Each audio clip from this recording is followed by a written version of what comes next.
Hello, I Shahnawaz welcomes you in this video lecture, and in this part 17 video lecture we are continuing units and measurement, and in this lecture we will discuss one of the important application of dimensional analysis, that is deriving relation among physical quantities. Yes, इस lecture में हम discuss करने वाले हैं physical quantities के बीच में किस तरह से रिलेशन डेराइव किया जाए डायमेंशनल एनालिसिस की मदद से।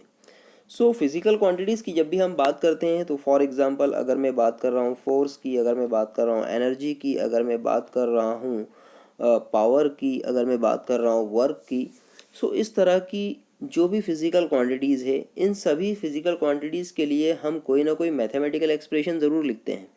फॉर एग्जाम्पल हमने फोर्स के लिए मैथमेटिकल एक्सप्रेशन लिखा मास इंटू एक्सेलरेशन।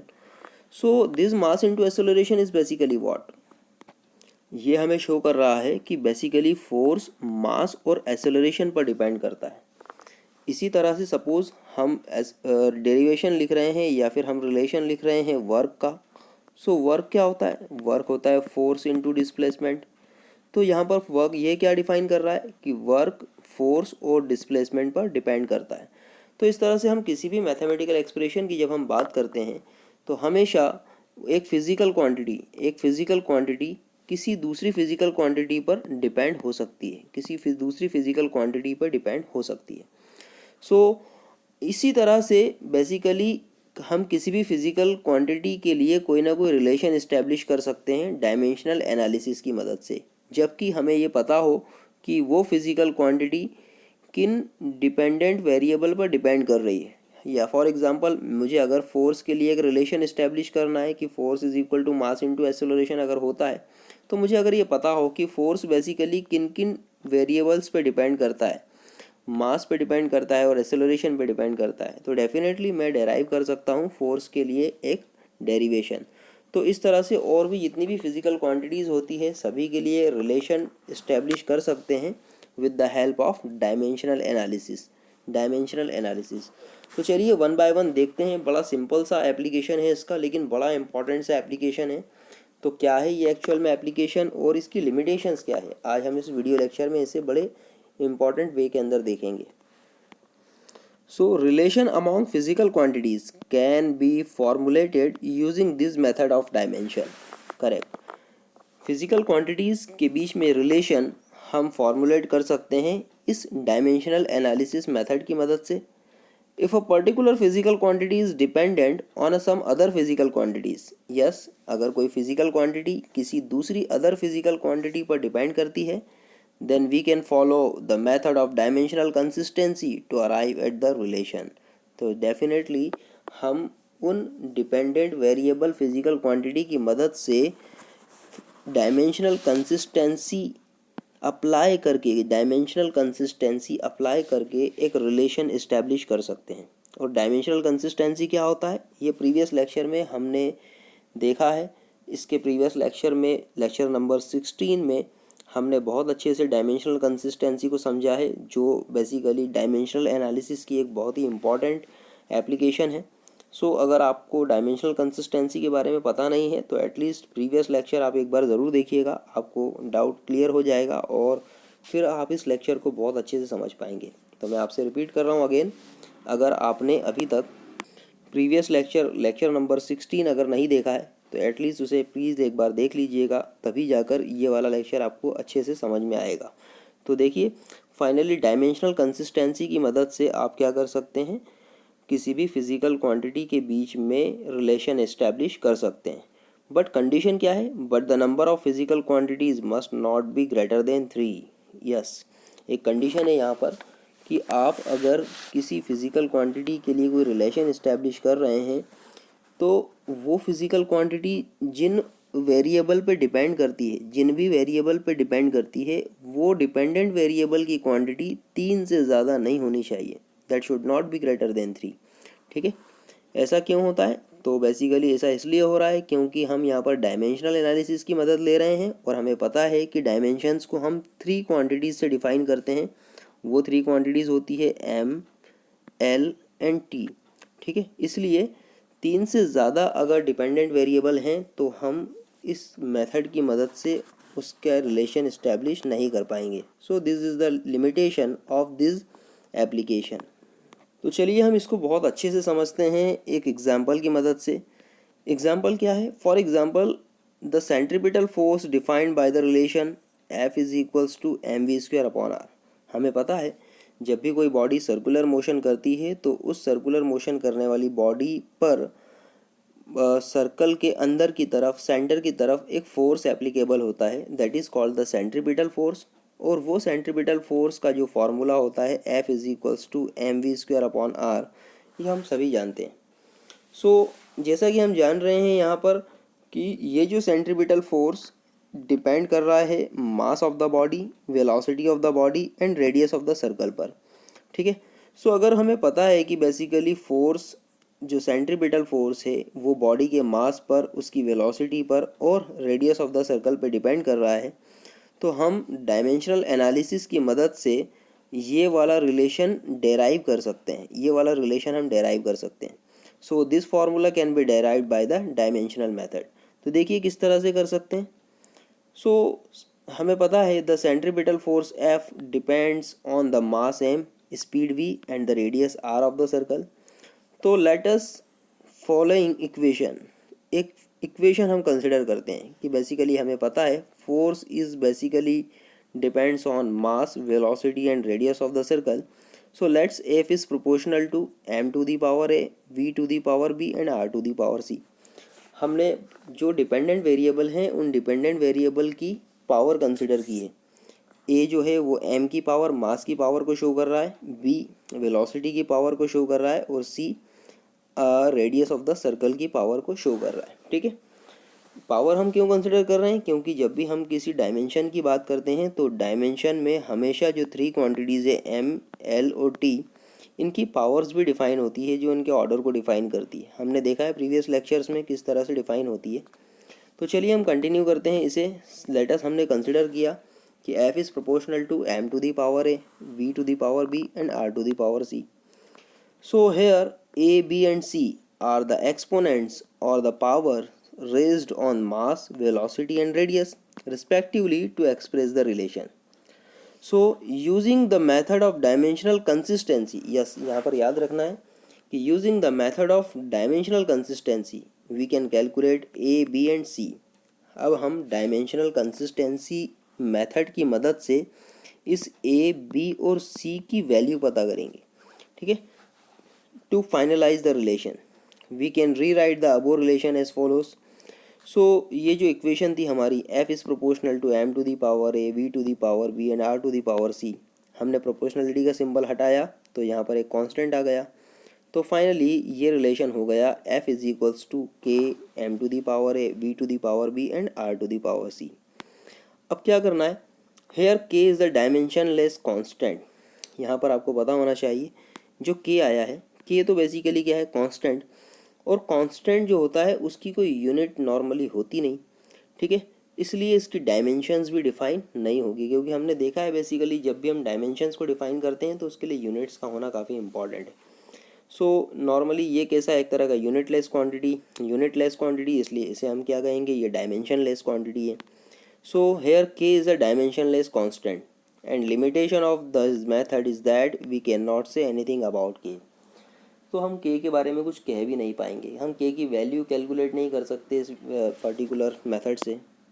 सो k बेसिकली क्या है? या कांस्टेंट है। बेसिकली इस मेथड की एक लिमिटेशन है कि आप इस कांस्टेंट k के बारे में भी फ़िलहाल कुछ भी नहीं कह सकते कि इसकी वैल्यू क्या होगी, इसकी डायमेंशन क्या होगी। ठीक है।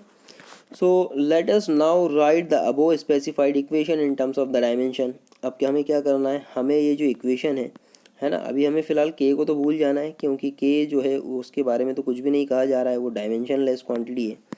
सो इस k को हटाकर अब जो बचा हमारे पास force, mass, velocity and radius, इनके लिए हमें क्या करना है? डायमेंशंस लिखनी है। ठीक है। तो देखिए फोर्स का डायमेंशन क्या होती है, प्रीवियस लेक्चर में हमने कैलकुलेट किया है। किस तरह से? फोर्स बेसिकली होता है मास इंटू एक्सेलरेशन। तो मास के लिए m लिखा और एक्सेलरेशन होता है मीटर पर स्क्वायर सेकंड। तो मीटर के लिए जो लेंथ होती है और स्क्वायर सेकंड पर स्क्वायर सेकंड मतलब t raise to the power -2। तो यहाँ से फोर्स का हमारे पास एक डायमेंशन फार्मूला आ गया। ठीक है, अगेन और क्या लिखा है आप देख सकते हैं, एम, एम तो मास है तो हम मास को इंडिविजुअली लिख सकते हैं एम। ठीक है, और इसकी पावर क्या है, इसकी पावर ए है, इसलिए हमने इसकी पावर को ए लिखा। ठीक है, अगेन सेकंड क्वांटिटी क्या है, वेलोसिटी, और वेलोसिटी हमें पता है वेलोसिटी क्या होती है, मीटर पर सेकंड। तो मीटर के लिए नॉर्मली हम लिखते हैं एल, क्योंकि मीटर जो है वो यूनिट है लेंथ की एल की, और सेकंड जो है यूनिट है टाइम की। तो मैं लिख सकता हूँ एल बाई टी, यहाँ से हम लिख सकते हैं एल बाई टी, और टी को मैं न्यूमरेटर में वापस लाऊंगा तो टी इन्वर्स हो जाएगा, तो फाइनली ये हो जाएगा एल टी इन्वर्स। और आपने देखा यहाँ पर जो वेलोसिटी है उस वेलोसिटी की पावर कितनी है, बी, तो मैं यहाँ पर लिख सकता हूँ इनकी पावर बी। अगेन जो थर्ड टर्म है दैट इज़ रेडियस आर, और हमें तो पता है कि बेसिकली रेडियस भी एक लेंथ ही होती है, तो रेडियस के लिए हम यहाँ पर लिखेंगे एल, और इसकी पावर है सी, इसलिए हम यहाँ पर लिख देंगे सी। तो इस तरह से हमारे पास एक ये रिलेशन आ गया। अब चलिए इस रिलेशन को सॉल्व करते हैं। तो सॉल्व करना बड़ा आसान है, कोई टफ चीज़ नहीं है। देखिए आपने फाइनली क्या किया, M L T minus two as it is लिखा। यहाँ पर आप देख सकते हैं एम की पावर ए है तो मैंने लिखा एम की पावर ए। यहाँ पर एल वन और एल और टी इनवर्स इनकी पावर बी है, तो हम लिख सकते हैं एल की power B plus T inverse मतलब T raise to the power minus B. और यहाँ पर आप देख सकते हैं एल की पावर सी, तो एल की पावर सी हो गया। अब यहाँ पर एल की पावर सी और एल की पावर बी जो है वो ऐड हो जाएगा, दोनों बेस सेम है इसलिए इनकी पावर्स क्या होगी, ऐड होगी। सो फाइनली हम लिख सकते हैं यहाँ पर ये जो formula L to the power B plus C, तो हमारे पास एक न्यू फार्मूला यहाँ से निकल कर आ रहा है। ठीक है, अब हमने बार बार कहा कि इसको हम सॉल्व करेंगे डायमेंशनल कंसिस्टेंसी की मदद से। और डायमेंशनल कंसिस्टेंसी क्या कहती है कि जो सेम क्वांटिटीज़ हैं, जो सेम क्वांटिटीज़ हैं, है ना, अगर LHS में और RHS में जो सेम क्वांटिटीज़ है, फॉर एग्जांपल मास है, यहाँ पर भी मास है, तो इस मास की जो पावर होगी वो उसको इक्वलाइज करेंगे। लेंथ है, यहाँ पर भी लेंथ है, इस लेंथ की पावर को इक्वलाइज करेंगे। टाइम है, यहाँ पर भी टाइम है, इस टाइम की पावर को इक्वलाइज करेंगे। तो चलिए शुरुआत करते हैं मास की पावर से। तो यहाँ पर दिख रहा है क्लियर कि लेफ्ट हैंड साइड के अंदर मास की पावर कितनी है 1, और यहाँ पर मास की पावर है a, तो यहाँ पर हम लिख सकते हैं easily a is equals to 1। ठीक है, सो अगेन L की पावर यहाँ पर कितनी है 1, और यहाँ पर L की पावर है b प्लस सी, तो I can write 1 is equals to b plus C या b plus C is equals to 1, एक ही बात है। थर्ड थिंग इज दिस, यहाँ पर टाइम की पावर है -2, यहाँ पर टाइम की पावर है -b, तो this is basically -2 equals to -b या -b इक्वल टू -2। इसका मतलब क्या हो गया, b इज इक्वल्स टू 2। तो यहाँ सर देखिए a की वैल्यू भी मिल गई आपको, b की वैल्यू भी मिल गई। अब इस इक्वेशन में b की वैल्यू पुटअप करके आप c की वैल्यू निकाल सकते हैं। तो यही किया आपने, b की वैल्यू को 2 पुटअप किया, c as it is equal to 1। So finally यहाँ से c की वैल्यू भी क्या आ गई, -1। तो देखिए c की वैल्यू मिल गई, b की वैल्यू मिल गई और a की वैल्यू मिल गई। फाइनली आपके पास पावर्स आ गए। सो ये जो इक्वेशन थी हमारी कौन सी, ये वाली, दिस वन, इस इक्वेशन में आपके पास a की पावर, a की वैल्यू, b की वैल्यू और c की वैल्यू हमें मिल चुकी है। अब हमें क्या करना है, a की वैल्यू पुटअप करनी है, b की वैल्यू पुटअप करनी है और c की वैल्यू पुटअप करनी है। चलिए करते हैं, बड़ा आसान है। सो फाइनली हमने वैल्यू पुटअप कर दी, f is equals to k। यहाँ पर देखिए a की वैल्यू क्या है 1 और m की पावर 1 था, हो जाएगा। यहाँ पर v जो है, v की पावर b था और b की वैल्यू है 2, तो यहाँ पर v की जगह 2 आ गया, v की पावर में आ गया 2। और हमें पता है r की पावर c है और c की वैल्यू है -1, तो यहाँ पर -1 आ गया। अब इसे हम सॉल्व करते हैं तो देखिए m एज इट इज़ आ जाएगा v², और ये r इनवर्स है, ये जाएगा डिनोमिनेटर में। सो फाइनली हमारे पास एक इक्वेशन आ रही है कि f is equals to k mv² upon r। ठीक है, अब यहाँ पर जो k है वो तो बेसिकली कांस्टेंट है, हम कंसिडर करते हैं कि इसकी वैल्यू क्या है, 1 है। Here the value of k is 1, but proportionality constant like k can never be determined using the method of dimension. हम पहले भी कह चुके हैं कि ये जो कांस्टेंट्स होते हैं ये बेसिकली आउट ऑफ स्कोप है इस पर्टिकुलर डायमेंशनल एनालिसिस की एप्लीकेशन के। सो इसकी वैल्यू को हम डिफाइन नहीं कर सकते, बट फिलहाल हम यहाँ पर इसकी वैल्यू 1 कंसिडर कर रहे हैं। ठीक है, सो अगर हम 1 कंसिडर करते हैं तो क्या होगा, यहाँ पर k की वैल्यू 1 हो जाएगी। और फाइनली हमें F is equals to M V square upon R, centripetal force का फॉर्मूला यहाँ पर मिल जाता है. So after using the value of K, we can write the above relation as follows: F is equals to mv square upon r. तो आपने देखा किस तरह से हमने basically F is equal to M V square upon R को derive कर लिया, जबकि हमें सेंट्रीपिटल फोर्स के जो डिपेंडेंट वेरिएबल्स थे एम वी और आर वो पता थे. तो चलिए इसको समझते हैं एक और दूसरे एग्जांपल से. सेकंड एग्जांपल भी बड़ा इंपॉर्टेंट सा एग्जांपल है. इसको समझने के लिए हम देखते हैं कि एप्लीकेशन. सपोज यहाँ पर कोई स्ट्रिंग है, उस स्ट्रिंग से क्या है, कोई बॉब टंगा हुआ है. ठीक है. अब ये इस बॉब को ये बेसिकली पेंडुलम है और इस पेंडुलम को क्या करना है, इस तरह से ऑस्किलेट करना है. ये पेंडुलम इधर जाएगा इसकी सेंटर पोजीशन से, देन वापस आएगा, फिर इधर जाएगा, देन आएगा, फिर वापस आएगा. सो अगर पेंडुलम यहाँ पर इसकी सेंटर पोजीशन से पहले लेफ्ट हैंड साइड में जाए, फिर वापस आ जाए, फिर वापस राइट हैंड साइड में जाए, देन वापस आ जाए, तो इस तरह से जब ये पूरा एक चक्कर अपना कंप्लीट करता है, पूरा एक चक्कर अपना कंप्लीट करता है, बिल्कुल इस तरह से आप देख सकते हैं. इसको ऐसे समझें आप, इसको और ज़्यादा आसान रहेगा समझना. कि सपोज़ ये पेंडुलम है, ठीक है, ये इसकी सेंटर पोजीशन है सपोज़. ठीक है. पहले लेफ्ट हैंड साइड में गया तो अपनी मैक्सिमम वैल्यू तक पहुंचा, लेफ्ट हैंड साइड में गया, मैक्सिमम वैल्यू तक पहुंचा, फिर वापस रिटर्न आया अपनी इनिशियल पोजीशन पर, वापस रिटर्न आया अपनी इनिशियल पोजीशन पर. ठीक है. देन अगेन क्या हुआ, राइट हैंड साइड में गया मैक्सिमम पोजीशन पर, राइट हैंड साइड में गया मैक्सिमम पोजीशन पर, देन वापस आया अपनी इनिशियल पोजीशन पे, देन वापस आया अपनी इनिशियल पोजीशन पे. तो इस तरह का कुछ स्ट्रक्चर आपको बेसिकली मिल गया. तो यहाँ पर हम इसे बोल रहे हैं कि इसने अपना एक साइकिल कंप्लीट कर लिया है. अब एक साइकिल कंप्लीट कर लिया है मतलब इसमें लगने वाला जो टाइम है वो कहलाएगा इसका टाइम पीरियड टी. इसमें जो लगने वाला टाइम है, एक साइकिल कंप्लीट करने में जो लगने वाला टाइम है, दैट इज़ बेसिकली टी. तो हमें अगर टी कैलकुलेट करना है इस पेंडुलम का टी कैलकुलेट करना है, तो ये जो टाइम टी है ये डिपेंड करेगा इस स्ट्रिंग की लेंथ पर, इस लेंथ ऑफ स्ट्रिंग पर. ठीक है. जो कि इस बॉब के सेंटर से कैलकुलेट होगी. ठीक है. वो डिपेंड करेगा इस बॉब के मास पर. ये जो बॉब है, ये जो गोल गोला है लोहे का, इसे हम बोलते हैं बॉब. ये डिपेंड करेगा इसके मास पर. और इम्पॉर्टेंट थिंग इज़ दिस, जो ग्रेविटेशनल एक्सेलरेशन है जी, है ना, जो ग्रेविटेशनल एक्सेलरेशन है जी, स्मॉल जी, इस पर.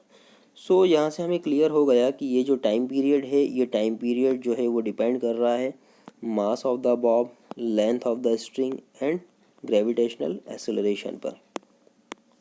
So the time period t of the simple pendulum is given to be dependent on the mass m of the bob, length l of the thread and acceleration due to gravity g. So हमें पता है. So let us assume the following equation. अब अगर हमें dependent variable पता है तो हम ये इक्वेशन कंसिडर कर सकते हैं. ठीक है. ये इक्वेशन डायरेक्टली लिखी हुई है. इसको चाहें तो हम प्रीवियसली हमने जिस तरह से पहले लिखा है कि हम लिखेंगे पहले t is proportional to m to the power a, l to the power b and g to the power c. फिर इस प्रोपोर्शनलिटी के सिंबल को हटाकर हम यहाँ पर k लिखेंगे. सो ये बड़ा सिंपल सा प्रोसेस है, आप समझ सकते हैं, प्रीवियस एग्जांपल में हमने देखा है. सो डायरेक्टली हमने यहाँ पर लिख दिया t is equals to k m to the power a, l to the power b and g to the power c. और अगेन मैं यहाँ पर रिपीट करूँगा कि ये जो प्रोपोर्शनलिटी कांस्टेंट है ये out of scope is this particular application के. तो यहाँ पर इस एप्लीकेशन के थ्रू इस कांस्टेंट के बारे में कुछ भी नहीं कहा जा सकता. हम लोग बात करेंगे मास, लेंथ और ग्रेविटेशनल एक्सेलरेशन की. सो देखते हैं. Here k is a proportionality constant and a, b and c are the powers raised on the physical quantities on which it is depend. ठीक है. सो अब हमें क्या करना है, इनके लिए हमें डायमेंशनल फार्मूला लिखना है. तो टाइम t के लिए हम डायमेंशनल फार्मूला क्या होगा, ये तो सिंपल होगा t का. सो हमने फाइनली लिख दिया यहाँ पर डायमेंशनल फार्मूला t के लिए. सो यहाँ पर बड़ा सिंपल सा कॉन्सेप्ट है. हमने सपोज़ पहले मैं यहाँ पर लिख लेता हूँ t is equals to k m to the power a, l to the power b and g to the power c. ये फार्मूला है हमारे पास. ठीक है. सिंप्लीफाइड करने के लिए हमने इसे यहाँ पर लिख लिया है. सो यहाँ पर आप देख सकते हैं, यहाँ पर t के लिए सबसे पहले मैं डायमेंशनल फार्मूला हम लिखेंगे तो ये हो जाएगा m0 l0 t. ठीक है. क्योंकि मास और लेंथ तो है नहीं, सिर्फ t है, इसलिए इनकी पावर 0 है. जो m है, m यहाँ पर m की जगह हमने लिखा m और इसकी पावर है a, तो a की लिख दिया. देन लेंथ लिखा, इसकी पावर b, इसकी पावर b है, एंड देन ग्रेविटेशनल एसेलरेशन। अभी ग्रेविटेशनल एसेलरेशन भी बेसिकली क्या है, एक तरह का एसेलरेशन है। और एसेलरेशन क्या डायमेंशनल फार्मूला क्या होता है, LT-2। कैसे आता है ये, मीटर पर स्क्वायर सेकंड से जो एसेलरेशन होता है वो मेज़र किया जाता है मीटर पर स्क्वायर सेकंड। और मीटर बेसिकली डिफाइन करता है लेंथ को, इसलिए लेंथ, और यहाँ पर मीटर पर स्क्वायर सेकंड। ठीक है, सो यहाँ पर हमें जो सेकंड है, जो टाइम है, वो डिनोमिनेटर में है, न्यूमरेटर में आ जाएगा तो T⁻²। तो इस तरह से यहाँ पर हमने M, L और G के लिए डायमेंशनल फार्मूला लिख लिया। अब हम इसको सॉल्व भी कर सकते हैं। तो सॉल्व किस तरह से करेंगे, बड़ा सिंपल वे है। ये तो हो गया एज इट इज़। अब यहाँ पर M की पावर A है तो M की पावर A लिखा, यहाँ पर L की पावर B हो जाएगा, और यहाँ पर देखिए L की पावर 1 और ये दूसरा पावर जो C है तो ये हो जाएगा L की पावर C। तो L⁻B एंड L⁻C दोनों का बेस सेम है, इसलिए इनकी पावर्स ऐड होगी। तो फाइनली हम लिख सकते हैं L⁻B+C। एंड अगेन यहाँ पर क्या मिल रहा है, T⁻⁻2 और उसकी पावर C, तो हम लिख सकते हैं यहाँ पर T⁻²C। तो इस तरह से हमारे पास देखिए एक इक्वेशन आ गई जो डायमेंशनल फार्मूले को और उसके बाद डायमेंशनल एक्सप्रेशन को डिफाइन कर रही है। ठीक है, सो ये जो इक्वेशन है काफ़ी इंपॉर्टेंट इक्वेशन है। अब हमें क्या करना है, अगेन यहाँ पर डायमेंशनल कंसिस्टेंसी अप्लाई करनी है। डायमेंशनल कंसिस्टेंसी का मतलब क्या होगा, LHS और RHS में जो सेम फिजिकल क्वांटिटी है इनकी पावर्स को इक्वेट करना है। So we can now equate the dimension on both the sides of equation to get the following relation. तो आप देख सकते हैं, सबसे पहले हम M की बात करें, मास। तो यहाँ पर मास की पावर 0 है, यहाँ पर मास की पावर A है। इसका मतलब क्या हो गया, A=0, यहाँ पर A=0 आ गया। सेकंड टर्म है L की पावर 0, यहाँ पर L⁻B+C है। इसका मतलब क्या हुआ, B+C=0, यहाँ पर B+C=0। Third thing is this, यहाँ पर टाइम की पावर 1 है और टाइम की पावर यहाँ पर -2/2C है। So we can write 1=-2C, 1=-2C। तो यहाँ से C की वैल्यू आ जाएगी, C=-1/2। अब C=-1/2 आया है तो हमने इक्वेशन नंबर 2 में C की वैल्यू पुटअप करेंगे। सो आ जाएगा B प्लस C की जगह पुटअप किया -1/2। So finally we can get the relation here, B की वैल्यू आ जाएगी 1/2। तो देखिए यहाँ पर B की वैल्यू भी मिल गई हमें, A की वैल्यू भी मिल गई और C की वैल्यू भी मिल गई। अब हमें करना क्या है, हमें इस रिलेशन में A, B और C की वैल्यू पुटअप करनी है। तो देखिए इस बड़ा सिंपल सा कॉन्सेप्ट है, हमने वैल्यू पुटअप की। टाइम T=, कांस्टेंट के एज इट इज़ है, L की पावर, अब M जो है यहाँ पर M की पावर A और A की वैल्यू क्या है, 0। तो यहाँ पर जब हम M की वैल्यू M की पावर 0 पुटअप करेंगे तो किसी भी टर्म की पावर अगर 0 है तो उसकी वैल्यू क्या हो जाती है, 1। इसलिए यहाँ पर हमने वो लिखा नहीं अभी, ठीक है, यहाँ पर लिखा हुआ नहीं है। सेकंड थिंग, सेकंड पावर है आपकी L की पावर B है और B की वैल्यू आपने कैलकुलेट की 1/2, इसलिए यहाँ पर L की पावर लिख दी 1/2। और इसी तरह से C की वैल्यू आपने कैलकुलेट की है -1/2। सो यहाँ पर हम लिखेंगे G की पावर C होता है, इसलिए G⁻⁻1/2। तो इस तरह से हमें यहाँ पर एक रिलेशन मिल गया, किसके लिए, टाइम पीरियड T के लिए। और ये टाइम पीरियड T किसका है, पेंडुलम का। सो यहाँ पर अब L कांस्टेंट के एज इट इज़ लिख दिया हमने बाहर। अब L⁻1/2 और G⁻1/2, अगर हम G को डिनोमिनेटर में लेके जाते हैं तो ये हो जाएगा L की पावर 1/2 और G की पावर 1/2। ये 1/2 को अगर मैं हटाता हूँ तो ये बेसिकली डिफाइन कर रहा है स्क्वायर रूट को। तो इस तरह से हमने यहाँ पर एक फार्मूला लिख दिया, T=K²√L/G। अब यहाँ पर भी जो K है, constant K, here also we cannot say anything about the value of K using method of dimension. In this case value of K is 2π। हमने कंसिडर किया कि इस केस में जो वैल्यू है K की वो क्या है, 2π है। ये कांस्टेंट है, हम कुछ भी कंसिडर कर सकते हैं, बट हमें फार्मूले से मैच करना है और इसके फार्मूले में 2π आता है, इसलिए हमने कंसिडर किया K की वैल्यू क्या है, 2π है। And after knowing its value we can write the relation of the time period as follows. So हम K की जगह 2π पुटअप करके फाइनली ये फार्मूला डेराइव कर सकते हैं। तो आपने देखा किस तरह से हमें जो टाइम पीरियड T था पेंडुलम का, उसके जो डिपेंडेंट वेरिएबल पता थे, कौन कौन से, लेंथ और ग्रेविटेशनल एक्सेलरेशन और मास ऑफ द बॉब, और हमने फाइनली ये रिलेशन डेराइव कर लिया। ठीक, सो ये था बेसिकली इसका एप्लीकेशन इम्पॉर्टेंट, बट इसकी कुछ लिमिटेशंस भी हैं। लिमिटेशंस क्या है इस एप्लीकेशन की, तो चलिए वो देखते हैं। तो first limitation is this: dimensional method can not distinguish between physical quantities having the same dimension. ठीक है, अगर दो फिजिकल क्वांटिटीज़ ऐसी हैं जिनकी डायमेंशन बिल्कुल सेम है, तो यहाँ पर ये वाली मेथड जो है वो पूरी तरह से फेल हो जाती है। कैसे? If we would have provided radius r of the bob instead of length l of the thread of pendulum, then we would have got r instead of l in the final result, which would give an incorrect result. Yes, दो ऐसी quantity, suppose यहाँ पर radius r और length of the basically length of the string l, ये दो ऐसी चीज़ें जो बेसिकली लेंथ को ही डिफाइन कर रही है। रेडियस भी लेंथ को डिफाइन करती है और जो लेंथ है स्ट्रिंग की लंबाई है वो भी बेसिकली लेंथ को ही डिफाइन कर रही है।